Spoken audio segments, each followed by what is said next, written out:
up, you guys? It's Lexi DIY and welcome back to my YouTube channel. Today we're doing a super exciting video. We are going to be transforming one of the spaces in my house that I have yet to touch, and that would be one of our guest bedrooms. With the holidays coming up, I figured I should really get one of the guest bedrooms fully all the way together in case we have any friends or family that end up coming into town. So I'm really excited about that. But before we get into the video, I just want to give a huge thank you to Uproot because they are sponsoring today's video. So let me tell you guys a little bit more about Uproot. Starting off with the Uproot Pro. Now this is the ultimate tool for getting pet hair or lint off of just about any fabric surface in your home.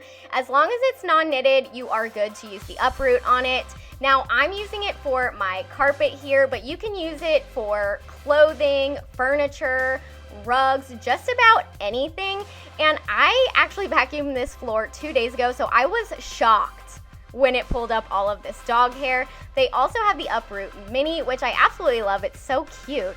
And I actually used this to get the dog hair off of my very delicate favorite velvet sweater. And with 3 dogs, you know, and velvet, it's just not really a good match, but this worked amazingly, you guys. And the great thing is it's totally reusable, so you don't have to like charge it or refills or anything like that. You just pull it out whenever, wherever, and it's ready to go. This is such a great stocking stuffer. I am definitely going to be getting my family and friends these for the holiday season. Their Black Friday sale is now live. Using the link in my description, you can get up to 74% off. Okay, so this is the room that we're starting off with. And as you can see, it's one of the only rooms in the house that still has carpet left in it, and there is an iron burn in that carpet. There's the blue blinds, and overall it's just very outdated, definitely in need of a refresh. I did tape everything off initially when we bought the house because I was going to paint it then, but I got too overwhelmed and it basically just became a storage unit, but it's time to bring it to life. First thing was first, I had to take out these drywall anchors that had been put there previously. I'm assuming to hold up some curtains, and that were just like not taken out. So I screwed a screw slightly into them and then pulled them out with some pliers. It did leave some marks and like cracks in the wall. So I went ahead and filled those with some spackle. I like the kind that is pink and dries white because then I can actually like see where I put it and see when it's dry. These bigger holes did take a bit more time to dry, longer than anticipated, but I also just, while I had it out, patched up any like tiny little tack holes or somewhere where they may have hung pictures previously. I just patched any of those little holes up while I was at it. And then I waited for that to dry, but I didn't have any on this wall, so I went ahead and dusted down the walls before I painted because they were not clean, let me tell you. They were quite disgusting, so I just used like the top of a little Swiffer to go ahead and do that. I went ahead and used a brush to go on all of the edges of the wall. I wasn't too worried about getting it on the ceiling because I had to paint the ceiling as well. And then I went around the door, which was also previously taped off, so I didn't have to do that, which was great. Around the outlet, I wasn't too careful around the outlets because I am going to replace them, so it wasn't a super big deal, although I tried not to get a lot of paint on it because then I would have to like, you know, cut it off. But I started with a small tiny foam roller because I really liked the way like the finish that they give, but it just wasn't getting the job done quick enough, so I quickly switched to a larger foam roller, which was definitely the move. Now, I know that it looks a little bit patchy here, and it looked patchy while it was drying, but I actually decided to go ahead and use the Behr Dynasty, which is like their most expensive or like high-end paint. Normally I go with just their like normal grade, but let me tell you, the coverage was way better. Even though I'm using a very light white, it's actually the color Frost, which is what I used in my master bathroom. It went on really, really, really well. So I only ended up doing 1 coat of this, which I was very shocked about because generally with a bright white like this, you would definitely have to do 2 coats. But I went ahead and just painted the entire room as long as, you know, there wasn't any of the putty still drying. And the ceiling, which that, you guys, have you ever painted a ceiling? Because I feel like I broke my back doing that. Once I sanded down my patches, I was ready to paint this larger wall, and from this angle, it really shows you how yellow the room looked before. This crisp white really changed the room so dramatically. Okay, day 2 of the guest room project. Look at these beautiful blue blinds. The only wall in here that I didn't finish painting yesterday, which was day 1, was this one by the window, and basically just because the patches took a little bit longer to dry, so I couldn't sand them down yet. So that's what we're gonna start off with today. So I sanded down those patches, which took a little bit longer because they were just deeper. And that was actually on the bottom of the wall. I did the ones above the window as well. And then I went ahead and started to paint this wall. I'm just going around with a brush to make sure that I'm getting in all of the little spaces that I cannot reach with my roller. Again, this bright white against the trim, it's just such a huge, huge difference. And I'm really glad I went with this rather than my normal color, which would be solid opal. Then I took out the little shelves that were in the closet because I am gonna be painting the closet as well as like all the trim in there and the door and everything like that. Then I turned off the electrical, don't worry, and I took down the ceiling fan. Now guys, this ceiling fan was just so outdated. It needed to come down. I made sure I took a good look at the wiring. They're pretty simple to wire, but I wanted to make sure, so I took a picture of it, and then I just took the rest down. I did go ahead and paint the rest of it because it would leave that big yellow spot if I didn't. And then I put on the mount. The great thing about ceiling fans is they come with these mounts, so it can hang up there. You don't have to hold it up there while you're wiring it and everything. I didn't film me doing all the wiring, but honestly, it's just 3 little wires that you put together. Very simple, and it looks so much better, you guys. Now we're on to day 3, which I forgot to check in, but I'm taking all of the tape off of like around the window and everything. And by the way, you guys will see I'm wearing like the same clothes in basically every clip. It's because I have certain renovation clothes that I just put on like before I'm gonna go work in the room so I don't get a bunch of mine dirty. Anyway, had a lot of trouble taking down these blinds because I did not realize that there was like a little clip in the middle, so yeah.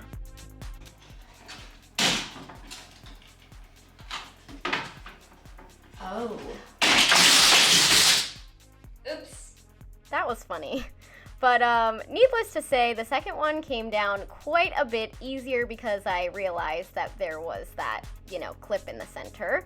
And then I used my liquid masking stuff to go over the window. And I like to use this rather than painter's tape on the panes because it's just so much easier. You just paint it on, let it dry, and then I'll show you how I take it off a little bit later. After it had dried and I had to go out and do some errands, I came home and painted the first coat on the window. Okay, first coat is done. It looks a little patchy, but honestly, I think, oh, hold on, there's a streak. Can't have any streaks, my friends. Now I'm like paranoid. Anyway, it's actually looking a lot less patchy than when I normally paint windows, and I think it's because I got the higher end trim paint. I got the Bear Marquee instead of, I just usually get their like normal one. So I guess we'll see. Normally I have to do 3 coats. Hopefully I'll only have to do 2 with this because it does look a little bit more opaque, but I guess we'll find out. And yeah, my camera died while I was doing it, so sorry about that. So then I went and started to paint the trim on the inside of the closet. Now listen guys, I know that I keep talking about the paint and which one I chose, and it's just because I have painted so much trim, so many rooms, and the worst of all, so many windows, which is like the thing that I do not like to do at all. Like I dread painting windows. So really going with like a little bit better of a paint can actually save you a lot of time and, you know, sanity in my case. So I just wanted to say that because I know that sometimes you guys will see one of these projects and want to do it for yourself. And so I just wanted to mention that because it's something that I have learned the hard way. I painted the trim on the outside of the closet, and then I went ahead with a small foam roller and I painted the closet door. Now I do have to still paint the other one and put it up later, but that's a story for another time. Okay, we're back. It's day, I think 3 in this room. I did take 2 days off, so that's why I like can't really remember, and not really off. I was decorating the living room for Christmas, which that video should already be up, I think. But we're back in here. Honestly, I'm very impressed with the coverage of the first coat of my trim paint. I don't have any more trim brushes because I forgot to wash mine out and it dried up and now I can't use it. So I'm gonna use this foam thing. I don't know if that's a good idea. I don't know if it's gonna go on good, but I like the way that foam rollers go on. So we're just gonna try it and work with what we have. Worst comes to worst, I'll stop and go buy one. I just didn't want to do that. So go ahead and paint the second coat.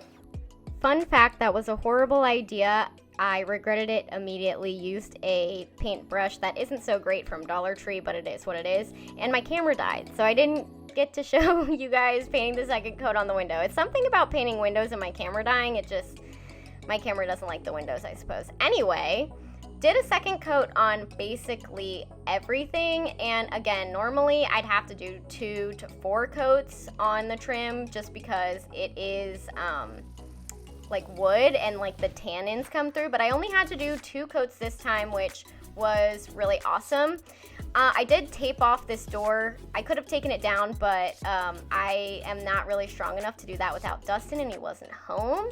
And so I just taped it off to protect it while I went ahead and painted the trim around the door.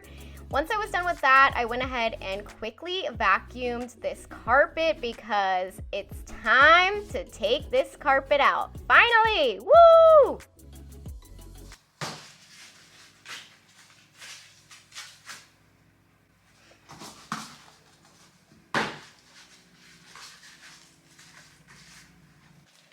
We're ready.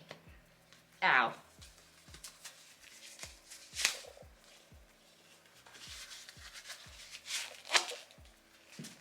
Now, you guys have seen me pull up plenty of carpet in this house, and I've learned a lot of things along the way, so I wanted to share. Before, I never would have used knee pads, gloves, or a mask. Highly recommend doing that. You will thank me later. And I'm just going ahead and I pulled the carpet back, and then I would cut it with my utility blade into strips, go ahead and roll it up, and then tape those rolls up so that they're easier to transport to the trash. Personally, I found that this was the best method for me, and I'm doing the same thing with the padding that is underneath as well. Even though the padding's not too heavy, the carpet can actually be kind of surprisingly heavy. Now, I did cut this iron burn out of the carpet and save it because I think it's gonna be really funny to put it in a shadow box, and it's just like one of those quirky things that I like love about the Hot Mess house, so I want to be able to remember it. I don't know, do you guys think that's weird? Anyway, it was a little bit difficult to get the carpet out of the closet, but overall, taking up the actual carpet itself only took me around 10 or 15 minutes. Now this part, on the other hand, took me almost like 2 to 3 hours, and basically what I'm doing here is pulling up all of the carpet staples and all of the tack strips, and then I'm of course going back and making sure that any of those nails that are left from the tack strips get taken out. You guys, this is the worst part of taking out carpet. It takes forever, and honestly my back was already crying from the ceiling, but this project made it hurt 10 times worse, although totally worth it.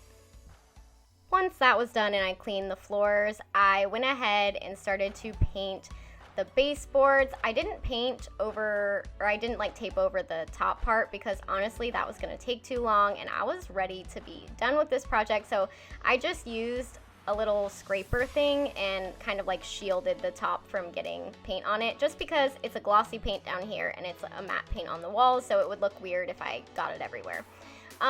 Again, using the higher end paint definitely worked out. For some reason though, I did have to do 3 coats on the baseboards and I only had to do 2 coats everywhere else. So I'm not really sure why that is, but you know. Then I went ahead and I scored that masking liquid that I told you about earlier, and it just peels right off. As you can see, super clean lines, and it was just so much faster than like taping everything up and then pulling off all of the tape at the end. Once everything dried, it was finally time to put this room back together. So I brought in this rug that I had previously had in our living room. It's a little bit too busy for my like everyday liking, but I think because most of it will be covered by the bed, it really works well in this room. Now you guys might recognize this bed from our master bedroom, and I do love it still, but it just wasn't quite the vibe for in there. So I'm happy that we have a use for it in the guest room. All I had to do was just like screw in a few screws because I had already kept it together from when I took it out of our master. And then here's me attempting to get the mattress onto the bed alone, which was quite entertaining, honestly. Then I got some sheets from Ikea. I went ahead and put those on the bed. I actually decided not to go with a top sheet. I don't know. I don't like top sheets, but that's just me. Went with this cheap duvet underneath, some pillows, and I did put a quilt on top of the duvet because it is winter and I want to just make sure that any guests that come over here are fully comfortable and they're not too cold during the winter time. I put the normal pillows on, and then I added some cute throw pillows, and I did also add an additional throw blanket because, you know, cozy. Now these are the little hooks that I use from Ikea to hang up my curtain rods, and they're only $1, you guys. They're really easy to install, so if you are looking to hang your curtains up, I highly recommend these because they're so easy and extremely affordable. Next, I also grabbed a really cheap Ikea curtain rod and put it up, and then I got some of their curtains and hung those up. Now, I was a little disappointed because they look very chocolatey brown up, but in the package, they looked a little more muted, kind of like the color of the quilt that I had just put on the bed. So I didn't end up liking them.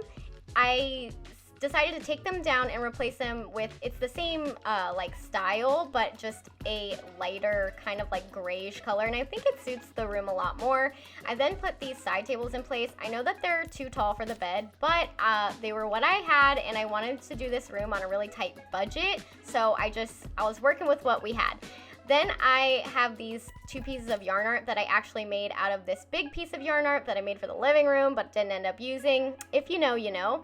And I put these actually from my living room makeover in the guest room because I'm not using them right now in the living room since it's decorated for Christmas. So that's a really fun idea. Use some decor that you're not using right now and just plop it in your guest room. I put those back up, and here are the before and afters.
way to the end of today's video. I absolutely love how the guest room came out. It's so cozy, and I'm wondering, what is your absolute favorite part of the guest room? I think for me, just the paint itself really made a huge transformation, but I want to know what you guys think, so make sure to drop me a comment and let me know. Again, a huge thank you to Uproot for sponsoring today's video. Their Black Friday sale is now live, and you can find it using the link in my description, and you can get up to 74% off their site, so make sure to check it out.